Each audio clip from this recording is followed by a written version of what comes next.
नमस्कार साथियों, आज जो आप सुनने जा रहे हैं वो सिर्फ एक किताब की कहानी नहीं है। ये एक आईना है जो आपकी जिंदगी की गहराइयों में उतरकर आपसे सिर्फ एक सवाल करता है, क्या आप वाकई जिंदा हैं या बस जीने का अभिनय कर रहे हैं?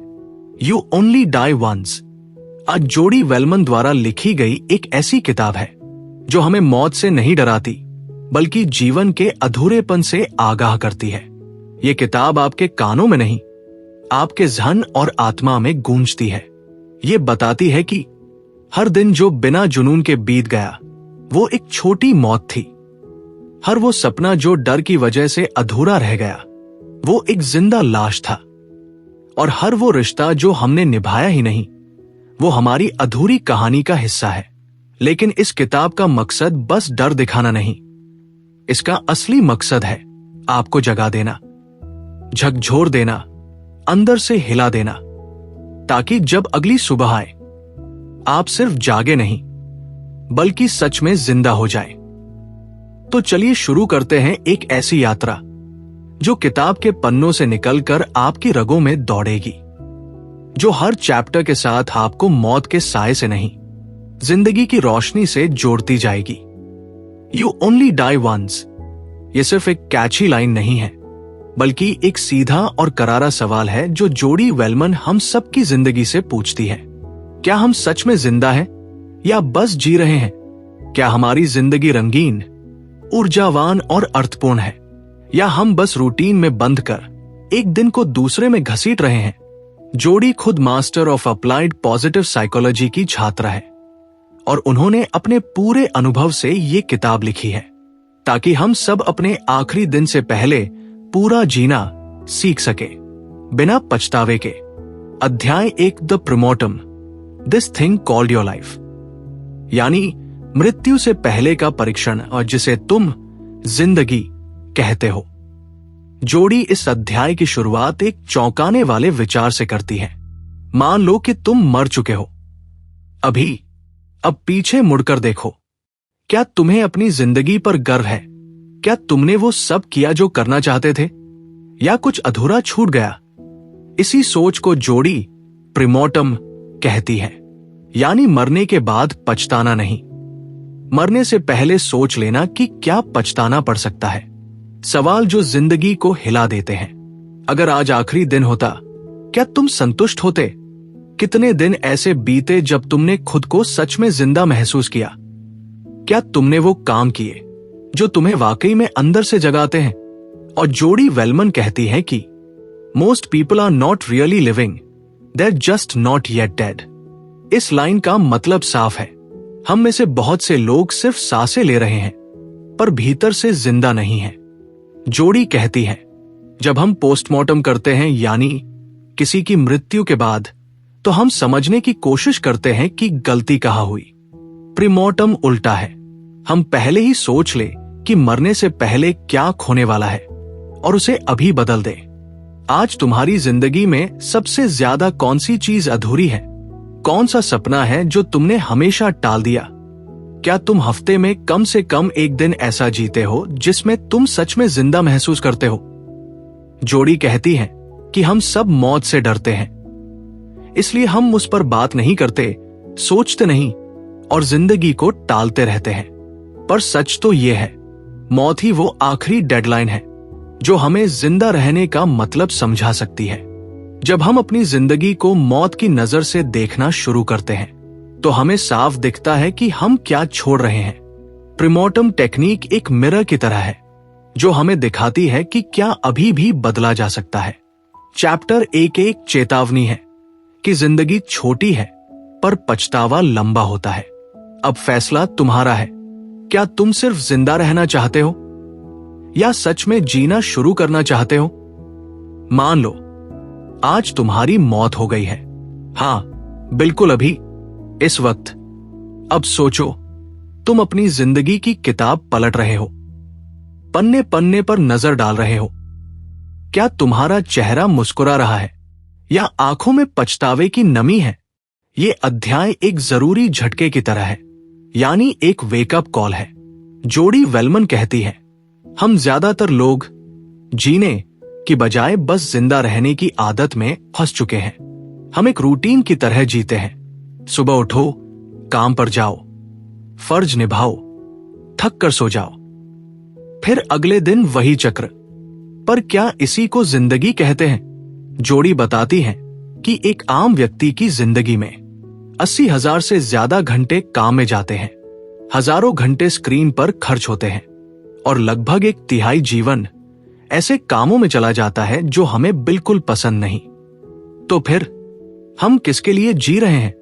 हम जी तो रहे हैं पर जिंदा नहीं हैं।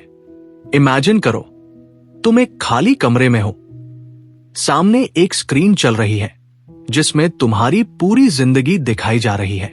वो सब मौके जो तुमने खो दिए, वो लोग जिनसे तुमने माफी नहीं मांगी, वो सपने जिन्हें तुमने बाद में करेंगे कहकर टाल दिया। अब सोचो, अगर ये आखिरी शो है तो क्या तुम इस जिंदगी पर तालियां बजा सकते हो? जब हम खुद से ईमानदारी से पूछते हैं कि अगर मैं आज मर जाऊं, तो हमारा दिमाग हमारे सच्चे पछतावे को सामने लाता है। वो दोस्त जिससे झगड़ा हुआ था, वो कला जिसे तुमने कभी पंख नहीं दिए, वो शहर जहां तुम जाना चाहते थे पर टाइम नहीं मिला, वो किताब जो तुम लिखना चाहते थे।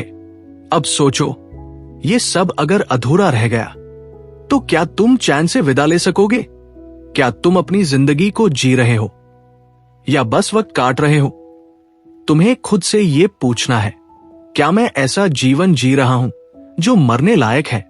क्योंकि याद रखो, यू ओनली डाई वंस। लेकिन अगर अच्छे से जिया तो एक बार ही काफी है। अध्याय 2, जिंदा दिली के जोन। आप खुद को कहां रखेंगे? यानी the astonishingly alive zones. Where would you plot yourself? कल्पना कीजिए, आप एक ब्लैंक पेज के सामने खड़े हैं। पेज पर एक सीधा स्केल खिंचा है, 0 से 10 तक। 0 मतलब जीवन में कोई जिंदादिली नहीं, बोरियत, थकावट, मतलबहीन दिन, और 10 मतलब पूरी तरह से जिंदा। हर दिन में जोश, अर्थ, हंसी, रचनात्मकता और जुनून। अब सवाल यह है, आप खुद को इस स्केल पर कहां रखते हैं? क्या आप 3 पर हैं, जहां हर दिन एक औपचारिकता जैसा लगता है, या 7 पर है, जहां कभी कभी दिल से हंसते हैं, कभी कभी बेमन से चलते हैं? इस अध्याय में लेखक हमें अपनी अलाइवनेस यानी जीवंतता को मापने के लिए प्रेरित करती है। जोड़ी कहती है, हम मरने से पहले सिर्फ एक बार ही सही में जीते हैं, लेकिन कई बार ऐसा होता है जब हम जीना भूल जाते हैं। यानी हम रोज उठते हैं, काम पर जाते हैं, जिम्मेदारियां निभाते हैं, लेकिन ये सब कुछ मशीन की तरह करते हैं, बिना किसी रूह के। जोड़ी वेलमन हमें हमारे जीवन को 2 भागों में देखने को कहती है। पहला, डेड जोन्स यानी मृत क्षण, जहां आप हर दिन उठते हैं लेकिन बिना किसी उद्देश्य के, जब रविवार की रातें भारी लगती हैं और सोमवार को उठना एक सजा लगता है, जब आप खाने का स्वाद नहीं ले रहे और लोगों से जुड़ नहीं पा रहे। ये वो समय है जब हम सांस तो लेते हैं लेकिन जिंदा नहीं होते। दूसरा, अलाइव जोन्स यानी जीवंत क्षण, जब आप कोई नई चीज सीखते हैं और उत्साह से भर जाते हैं, जब आप गहराई से हंसते हैं या किसी से दिल से जुड़ते हैं, जब आप खुद को, अपने होने को महसूस करते हैं। अलाइव जोन में रहना मतलब हर पल में जान डालना। लेखिका एक बहुत जरूरी एक्सरसाइज सुझाती है, अलाइवनेस ऑडिट। हर दिन के अंत में खुद से पूछो, आज कितनी बार मैंने दिल से मुस्कुराया? क्या मैं आज कोई नई चीज सीखी? क्या मैंने खुद से सच्चा संवाद किया? क्या मैं आज किसी के लिए वाकई मौजूद था? हर सवाल का स्कोर बनाओ। धीरे धीरे तुम्हें पता चलेगा कि तुम्हारा असली जिंदा रहना कितना गहराई से खो गया है या कितना बचा हुआ है। हम अपनी खुद की जिंदगी का नक्शा बना सकते हैं और हमें बार बार खुद से पूछना चाहिए, मैं कहां खड़ा हूं और क्या मैं इससे बेहतर जिंदगी जी सकता हूं? अध्याय 3, मौत से मुलाकात यानी अ डेट विद डेथ। कल्पना कीजिए, एक शांत कमरा है आप अकेले हैं, सामने एक मोमबत्ती जल रही है और अचानक आपके सामने मौत बैठी है, ना डराने के लिए, ना सजा देने के लिए, बल्कि बस आपको याद दिलाने के लिए कि वक्त कितना कम है। जोडी वेलमन इस अध्याय की शुरुआत एक बहुत ही ध्यान खींचने वाले सवाल से करती है। अगर आपको आज ही पता चले कि आपकी जिंदगी अगले हफ्ते खत्म होने वाली है, तो क्या आप वैसी जिंदगी जी रहे हैं जिस पर आप फख्र कर पाएंगे? ये सवाल हमारे दिल में एक झटका पैदा करता है। अक्सर हम ये सोचते हैं कि मौत दूर है, बहुत आगे की बात है, लेकिन जोडी इस अध्याय में कहती है मौत हर वक्त हमारे पास ही है, बस हम उसे देखना नहीं चाहते। हम मौत से दूर भागते हैं, उसका जिक्र आने पर असहज हो जाते हैं और हर चीज को कल पर टालते हैं। लेकिन यही भागना हमें अधूरी जिंदगी जीने पर मजबूर कर देता है। जब तक हम मरने की सच्चाई को स्वीकार नहीं करते, तब तक हम पूरी तरह से जी भी नहीं पाते। लेखिका इस अध्याय में हमें एक शक्तिशाली अभ्यास करने को कहती है। मौत से मिलो, अपनी आंखें बंद करें और कल्पना करें कि आपकी जिंदगी एक सप्ताह में खत्म होने वाली है। अब अपने आज के दिन को दोबारा देखो। क्या आप वही काम करते जो अभी कर रहे हो? किन लोगों से मिलते? किस बात को कहने से डरते नहीं? ये अभ्यास हमें आज को असली बनाने में मदद करता है। जोडी खुद के अनुभव साझा करती है, कैसे उन्होंने एक महिला को कोच किया जो पूरी जिंदगी एक कॉर्पोरेट जॉब में थी, लेकिन पेंटिंग करना चाहती थी, लेकिन वो टालती रही। अभी टाइम नहीं है, रिटायरमेंट के बाद करूंगी। लेकिन जब उसने मौत की कल्पना की, तो उसने अगले ही हफ्ते ब्रश उठा लिया। Because death brings clarity. मौत हमारी जिंदगी के असली पैशन को साफ साफ दिखा देती है। आप अपनी उम्र, स्वास्थ्य और जीवन शैली के आधार पर अंदाजा लगा सकते हैं कि आपके पास लगभग कितने दिन बचे हैं। उदाहरण, अगर आप 35 साल के हैं और औसतन 80 तक जिएंगे, तो आपके पास सिर्फ 16,425 दिन बाकी हैं। अब सोचिए, इनमें से आप कितने दिन वाकई पूरी तरह जिंदा रहकर जीते हो। जोडी कहती है मौत कोई दुश्मन नहीं है, वो हमारी सबसे ईमानदार सलाहकार है। डेथ रिमाइंड्स अस कि हमें जीने की जल्दी करनी चाहिए। जब हम मौत को महसूस करते हैं, हम कल को टालना छोड़ देते हैं। हम एक दिन करूंगा वाली सोच छोड़ते हैं। हम आज में जीने लगते हैं। मौत हमें डराने नहीं आती, वो हमें जगाने आती है। अध्याय 4, मृत्यु से इनकार यानी deathly denial, avoiding your existential crisis. हम सबको मरना है, ये पता है, लेकिन हम उसे मानते नहीं। क्या हम सच में जी रहे हैं या सिर्फ टाल रहे हैं? जोडी कहती है कि इंसान अपने पूरे जीवन में मृत्यु शब्द से इतना डरता है कि उसे अवॉइड करता है, और इसी अवॉइडेंस में वो जिंदगी को अधूरा जीता है। हम मानते ही नहीं कि हमारी लाइफ की एक एक्सपायरी डेट है। हम खुद को बिजी, डिस्ट्रैक्टेड और एंगेज्ड रखते हैं ताकि हमें वो अनकंफर्टेबल सच का सामना ना करना पड़े। हम प्लान करते हैं फ्यूचर के लिए, लेकिन सोचते नहीं कि वो फ्यूचर है भी या नहीं। हम अपने बड़े सपनों को कभी न कभी पर छोड़ते हैं। हम ये मानते हैं कि हमारे पास बहुत वक्त है, जबकि वो सच नहीं। जोडी इसे एक साइकोलॉजिकल शील्ड बताती है। हम खुद को एक इल्यूजन में रखते हैं ताकि हम एग्जिस्टेंशियल एंजाइटी यानी अस्तित्व की बेचैनी से बच सके। इनकार हमें टाल मटोल सिखाता है और अवेयरनेस हमें हर दिन को कीमती समझना सिखाती है। जैसे ही हम इस सत्य को अपनाते हैं, हमारा माइंडसेट बदलने लगता है। हम आलस, प्रोक्रास्टिनेशन और पर्पसलेसनेस से दूर होने लगते हैं। जोडी कहती है, अगर आप ये नहीं मानते कि आप मरने वाले हैं, तो आप कभी पूरी तरह जिंदा नहीं हो सकते। फुली अलाइव होने के लिए फुली मॉर्टल होना जरूरी है। आईने में खुद को देखिए और पूछिए, अगर कल मेरी आखिरी सुबह हो, तो क्या आज मैंने वैसा जिया जैसा मैं चाहता था? एक छोटा सा नोट लिखिए, अगर मैं 1 साल में मर जाऊं, तो मैं किन बातों का पछतावा करूंगा? ये नोट आपको अलर्ट करेगा कि किस चीज को बदलने की जरूरत है। मृत्यु से डरने की जरूरत नहीं, उसे स्वीकार करके हम खुद को बचा सकते हैं। और यू ओनली डाई वंस को असल जिंदगी का कॉम्पास बनाए। अध्याय 5, अल्टीमेट वेकअप कॉल और मौत से बड़ा कोई अलार्म नहीं। कभी कभी सबसे बड़ा बदलाव तब आता है जब जिंदगी आपको एक झटका देती है और कहती है, अब भी नहीं जागे तो कब? इस अध्याय की शुरुआत जोड़ी एक साधारण लेकिन बहुत गहरे ऑब्जर्वेशन से करती है। हम सब सो रहे हैं अपनी खुली आंखों से। हम रोज एक जैसी दिनचर्या में डूबे हैं, मीनिंगलेस टास्क्स में उलझे रहते हैं, दिल से नहीं डिफॉल्ट मोड में जी रहे हैं। और फिर किसी दिन कोई ट्रेजेडी होती है, जैसे किसी अपने की अचानक मौत, कोई हेल्थ स्कैर या खुद का नियर डेथ एक्सपीरियंस। और तब पहली बार हमें जीवन की नश्वरता का एहसास होता है।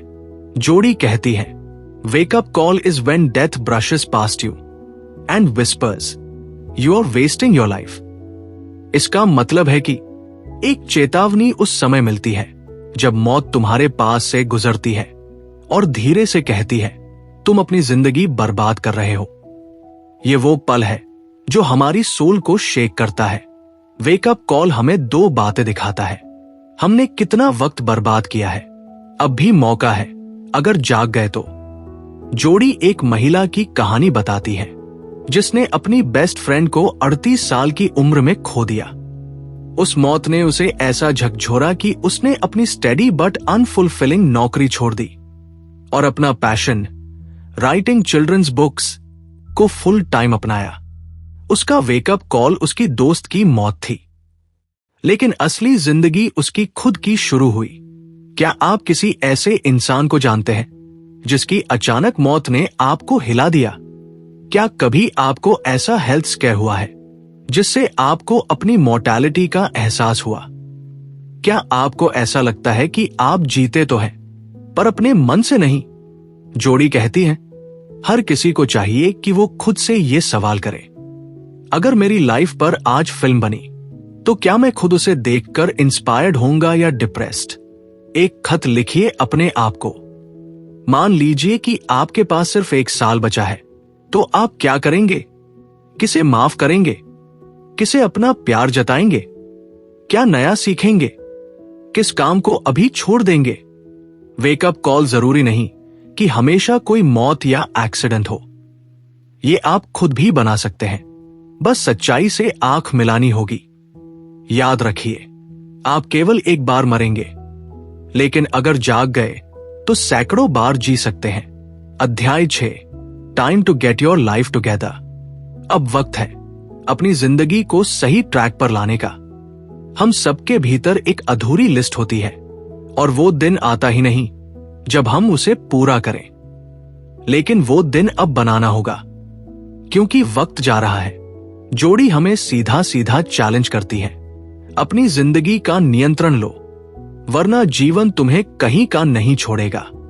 अब वक्त है आदतें सुधारने का, प्रायोरिटीज तय करने का, डिस्ट्रैक्शंस को हटाने का और सबसे जरूरी लिविंग ऑन पर्पस का। कभी आपने सोचा है क्या आप जिंदा हैं या बस चल रहे हैं? हर सुबह उठना, फिर काम पर जाना, शाम को थक कर लौटना, मोबाइल स्क्रॉल करना और फिर सो जाना, फिर अगली सुबह, फिर वही दिन, वही पैटर्न। ये जिंदगी नहीं है, ये एक धीमी मौत है जिसे कहते हैं लॉस्ट लाइफ सिंड्रोम, यानी एक ऐसा जीवन जिसमें ना जुनून है ना मकसद, सिर्फ ऑटो पायलट पर चलती दिनचर्या। अब वक्त है अपने जीवन की सफाई का। जोड़ी कहती है, अपने लाइफ इन्वेंट्री को साफ करो। सोचो, तुम्हारा समय कहां जा रहा है? तुम्हारी एनर्जी किस जगह लीक हो रही है? कौन से रिश्ते तुम्हें थका रहे हैं? और क्या वाकई तुम्हारे दिल को खुशी मिल रही है? हर उस चीज को हटाओ जो तुम्हारी जिंदगी को अर्थ नहीं दे रही, क्योंकि हर चीज जो आपकी रूह को नहीं छूती वो सिर्फ बोझ है। अब बात करते हैं उस स्पार्क की जो कभी आपके अंदर था, जोड़ी कहती है, हर इंसान के अंदर एक लॉन्ग लॉस्ट ड्रीम होता है। वो सपना जो प्रैक्टिकल जिंदगी की धूल में कहीं खो गया, वो गिटार जो कभी सीखा था, वो किताब जो लिखनी थी, वो माउंटेन ट्रिप जो सिर्फ कैलेंडर में रह गया, वो कैफे जो बस बातें बनकर रह गई। अब वक्त है उस खोए हुए सपने को फिर से जिंदा करने का, उसे डस्ट से बाहर निकालने का, उसे ब्रीथ देने का।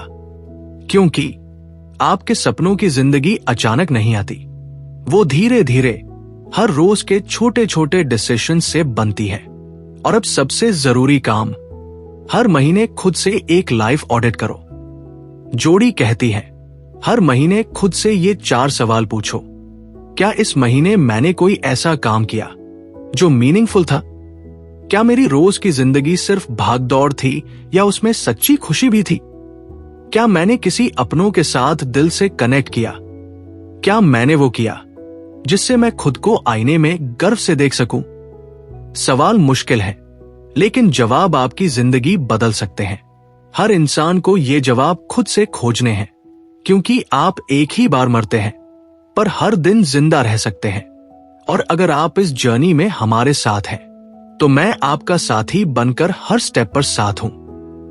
सब्सक्राइब जरूर करें ताकि हम मिलकर जिंदगी को और गहराई से समझ सके, क्योंकि ये सफर बस शुरू हुआ है। जोड़ी कहती है, you don't have to change your whole life overnight, but you do have to start today. अध्याय 7, द मोर्टैलिटी माइंडसेट, यानी मृत्यु का बोध, जिंदा रहने की असली शुरुआत। लेखिका जोड़ी कहती है, हम मरने वाले हैं और यही सच्चाई हमें सबसे ज्यादा जिंदा बना सकती है। इस अध्याय में जोड़ी एक गहरी और असहज सच्चाई से हमें रूबरू कराती है। हम सब मरने वाले हैं, लेकिन इस डरावनी सच्चाई को छुपाने की बजाय अगर हम इसे अपनाएं, तो यही मोर्टैलिटी माइंडसेट हमारी जिंदगी को गहराई, ईमानदारी और जुनून से भर सकती है। हम सबकी एक एक्सपायरी डेट है। जोड़ी सवाल पूछती है, अगर तुम्हें पता हो कि तुम्हारे पास सिर्फ 1 साल बचा है, क्या तुम वही करोगे जो आज कर रहे हो? अगर तुम्हें यह हफ्ता आखिरी हफ्ता लगे, तो क्या तुम इसे स्क्रॉल करते बिताओगे? ज्यादातर लोग मौत को टाल देते हैं, लेकिन जोड़ी कहती है, मौत को अपने साथ रखो ताकि जीवन पूरी तरह जियो। जोड़ी एक चौंकाने वाला उदाहरण देती है। इंसान की औसतन उम्र 80 साल, यानी हमारे पास होते हैं सिर्फ 4000 मंडेज, और उनमें से बहुत सारे हम पीछे छोड़ चुके हैं। अब सोचिए, जो मंडे आज आया है वो कभी वापस नहीं आएगा। मौत सबसे बड़ा आईना है जो तुम्हें दिखाता है कि क्या सच में तुम्हारी जिंदगी मायने रखती है। जब हम इस सच्चाई को मान लेते हैं कि कुछ भी स्थायी नहीं है, तो हम लोगों को ज्यादा प्यार करते हैं, काम को ज्यादा दिल से करते हैं और बर्बादी करना बंद कर देते हैं। Memento mori, remember you will die, Jodi इस प्राचीन स्टोइक विचार को दोहराती है। मोमेंटो मोरी अर्थात मृत्यु को याद रखो। यह विचार कोई नकारात्मक चीज नहीं, बल्कि एक अवेकनिंग है। जब तुम्हें गुस्सा आए, याद रखो वक्त कम है। जब तुम टाल मटोल करो, याद रखो दिन कम है। जब तुम डर के मारे चुप रहो, याद रखो मौके सीमित है। हर सुबह या रात 1 मिनट के लिए आंख बंद करके सोचो, अगर ये दिन आखिरी होता, मैं इसे कैसे जीता? कौन सी बातें कहनी बाकी हैं? कौन से काम करने बाकी हैं? फिर अपने दिन की शुरुआत करो, क्लैरिटी और इंटेंसिटी के साथ। मोर्टैलिटी को अपनाओ ताकि जिंदगी से प्यार हो जाए। आपकी जिंदगी तभी असली बनती है जब आपको अपनी मृत्यु का बोध होता है। अध्याय 8, अपना जीवन हल्का करो अर्थात डिक्लटर योर एग्जिस्टेंस। इस अध्याय में जोड़ी वेलमन बताती है कि एक जीवंत, अर्थपूर्ण और गहराई से जुड़ी हुई जिंदगी जीने के लिए हमें अपने अस्तित्व से गैर जरूरी चीजों को हटाना होगा। हमारी दिनचर्या, वस्तुएं, जिम्मेदारियां और मानसिकता। इनमें से बहुत कुछ ऐसा होता है जो हमें जिंदा महसूस कराने की बजाय थकाता है, रोकता है या डुबोता है। जोड़ी कहती है, हम अक्सर अपने चारों ओर इतनी भीड़ जमा कर लेते हैं कि हमें ये तक महसूस नहीं होता कि हम असल में क्या जी रहे हैं। ये भीड़ होती है गैर जरूरी काम, असहमति में निभाए जा रहे रिश्ते, खाली दिखावे की आदतें और वो सब जो लाइफ का इल्यूजन देते हैं पर सच में हमें खाली छोड़ते हैं। जोड़ी इसे कहती है एग्जिस्टेंशियल क्लटर, यानी अस्तित्व की गंदगी। जोड़ी इस क्लटर से बाहर आने के लिए एक सीधा फ्रेमवर्क देती है। जांचो, क्या ये मुझे जीवित महसूस कराता है? हर काम, रिश्ता, आदत या वस्तु से पूछो, क्या ये मेरी चेतना को जिंदा करता है? जो डेड है उसे छोड़ दो। अगर कोई चीज तुम्हारी ऊर्जा खा रही है पर बदले में कुछ नहीं दे रही, तो वो बस अस्तित्व का बोझ। स्पेशियसनेस अपनाओ। जोड़ी कहती है स्पेस इज सेक्रेड। ज्यादा होने से जरूरी नहीं कि ज्यादा जिया जाए, कभी कभी कम होना ही ज्यादा जिंदा होना होता है। जोड़ी केवल भौतिक चीजों की सफाई की बात नहीं करती, वो कहती है कि हमें अपने भीतर की भी सफाई करनी होगी। पुराने पछतावे, बार बार आने वाले विचार, कंपैरिजन की आदत और गिल्ट या शेम से लिपटे हुए पैटर्न्स, इन सबको कॉन्शियसली पहचानना और छोड़ना, यही है एग्जिस्टेंशियल डिक्लटरिंग। जोड़ी सुझाव देती है कि हर महीने अपने जीवन की एक ऑडिट करो। तो कौन सी आदतें सिर्फ ऑटो पायलट पर चल रही हैं? कौन से रिश्ते तुम्हें जिंदा करने की बजाय तुम्हें ड्रेन कर रहे हैं? तो कौन से काम सिर्फ चेकलिस्ट पूरी करने जैसे लगते हैं? फिर एक एक करके कम करो, हटाओ, बदलो। हर वह चीज जो तुम्हारे जीवन से जीवंतता चुरा रही है, उसे हटाने का साहस रखो। जोड़ी इस अध्याय में जोर देती है कि जब हम अपने जीवन को कम करते हैं, तभी हमें असली जिंदगी ज्यादा महसूस होती है। अध्याय 9, अर्थपूर्ण गहराई में जीना, उद्देश्य की गहराइयों में उतरना। इस अध्याय में जोड़ी वेलमन जोर देती है कि a meaningful life is a lived life, यानी सिर्फ जिंदा रहना काफी नहीं है, हमें गहराई से उद्देश्यपूर्ण और सच में जुड़े हुए जीवन की ओर बढ़ना होगा। वो कहती हैं कि अर्थ की तलाश कोई सतही खेल नहीं, बल्कि ये एक अंदर की गहराई में उतरने वाली यात्रा है। जोड़ी कहती है कि जब जीवन में कोई गहरा उद्देश्य होता है, तो वही हमें हर सुबह उठने की वजह देता है, हमें चुनौतियों से लड़ने की हिम्मत देता है और जीवन को पूर्णता की भावना से भर देता है। जोड़ी के अनुसार उद्देश्य कोई बड़ी चीज या विश्व को बदल देने वाला मिशन नहीं होता, बल्कि ये वो होता है जो हमारे मूल मूल्यों से जुड़ा हो, हमारे भीतर सच्ची संतुष्टि जगाए, हमारे समय और ऊर्जा को दिशा दे। उद्देश्य हमारे भीतर ही होता है, हमें बस उसकी आवाज को सुनने की आदत डालनी होती है। लेखिका जोड़ी कहती है कि हमारे अंदर 3 ऐसे इंटरनल कॉम्पास होते हैं जो हमें हमारे असली उद्देश्य की तरफ ले जाते हैं। एक, क्यूरियोसिटी यानी जिज्ञासा, जिस चीज की तरफ आपका मन बार बार जाता है, वो चीज यूं ही नहीं बुला रही, वो आपके भीतर की आग है, वो रास्ता है जहां से आपके उद्देश्य की शुरुआत होती है। 2, कनेक्शन यानी जुड़ाव। जब आप किसी इंसान से सच्चा जुड़ाव महसूस करते हैं, तो सिर्फ रिश्ता नहीं बनता, बल्कि आप अपने दिल की गहराई से भी जुड़ने लगते हैं। यही जुड़ाव आपको खुद से मिलवाता है। 3, कंट्रीब्यूशन यानी योगदान। जब आप किसी की मदद करते हैं बिना कोई उम्मीद रखे, और उस मदद के बाद जो सुकून मिलता है ना, वही सच्चे उद्देश्य का एहसास है। जोड़ी एक कड़वी सच्चाई बताती है कि आज हम सब एक सरफेस लेवल जिंदगी जी रहे हैं, जहां काम है, लक्ष्य है, दौड़ है, लेकिन भावनाएं नहीं है, जुनून नहीं है। तो अब वक्त है रुकने का, सोचने का और गहराई में उतरने का। अपने अंदर झांको, हर फैसले से पहले पूछो, मैं ये क्यों कर रहा हूं? जब ये क्यों साफ हो जाता है, तो जीवन सिर्फ चलने नहीं लगता, महकने लगता है। जब जीवन उद्देश्य से भर जाता है, जब आप एक उद्देश्य के साथ जीते हैं, तो थकावट में भी सुकून होता है। हर काम, चाहे छोटा हो या बड़ा, मायने रखने लगता है और फिर हर दिन जीने लायक लगता है। हर पल एक गिफ्ट की तरह महसूस होता है। We don't need a perfect life, we need a meaningful one. यह अध्याय हमें सतहीपन से बाहर निकालकर जीवन की वास्तविक गहराइयों में ले जाता है, जहां अर्थ, उद्देश्य और जिंदगी की सच्ची चेतना छिपी होती है। असली जिंदगी तब शुरू होती है जब आप अपनी गहराई को पहचानते हैं।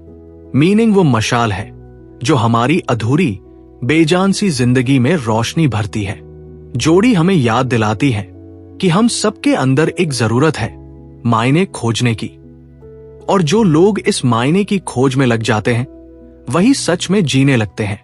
ये अध्याय हमें रोककर सोचने पर मजबूर करता है। क्या हम सिर्फ सांसें ले रहे हैं या हर सांस मायने रखती है? क्या हमारी जिंदगी में गहराई है या हम सिर्फ सतह पर तैर रहे हैं? Chapter 10, the paint by numbers part, यानी रंगों से जिंदगी भरना, जिंदा रहने के ठोस कदम।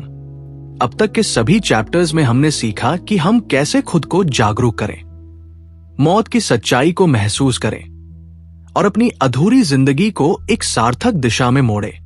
लेकिन यह सब समझना काफी नहीं, अब वक्त है कुछ करने का। यह अध्याय हमें सिर्फ सोचने नहीं बल्कि करने पर मजबूर करता है। जोड़ी कहती है, अब अपने हाथ में ब्रश लो और अपनी जिंदगी को वैसा पेंट करो जैसा तुम देखना चाहते हो।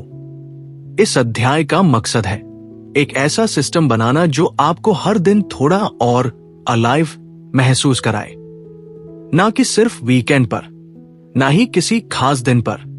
हर दिन जिंदगी की पेंटिंग तुम ही बना रहे हो। अब बस ब्रश अपने हाथ में लेना है और रंग भरने शुरू करने हैं। Life doesn't need to be extraordinary, it just needs to be fully yours. अध्याय 10, द पोस्टमॉर्टम उदी great big, so now what, before you bite the biscuit. मौत से पहले वाला सबसे बड़ा सवाल, अब क्या? इस अध्याय का नाम थोड़ा डरावना लग सकता है, लेकिन जोड़ी असल में हमें डराने नहीं, जगाने के लिए ये सवाल पूछती है। अगर आज जिंदगी का आखिरी दिन होता तो क्या तुम कह सकते कि मैंने जिया था पूरी तरह से?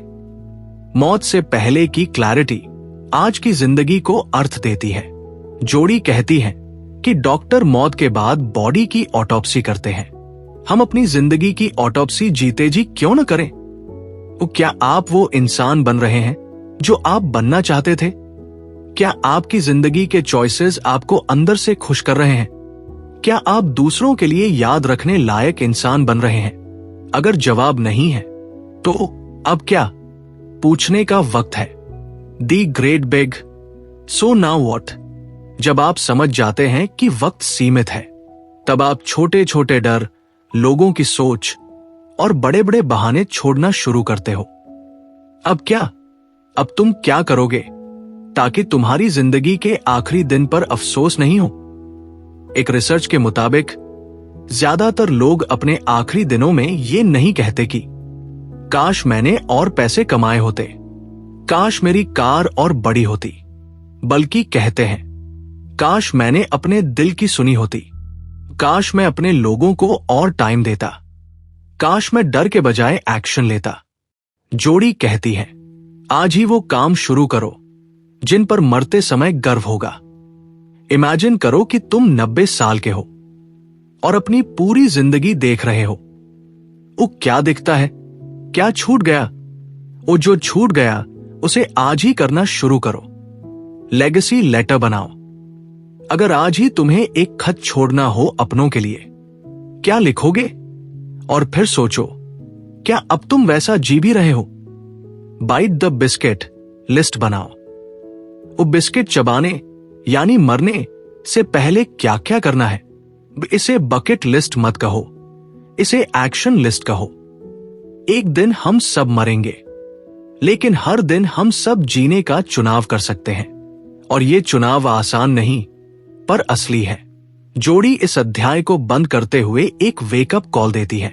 Don't wait to die to realise you are alive. यानी मरने का इंतजार मत करो ये जानने के लिए कि तुम जिंदा हो।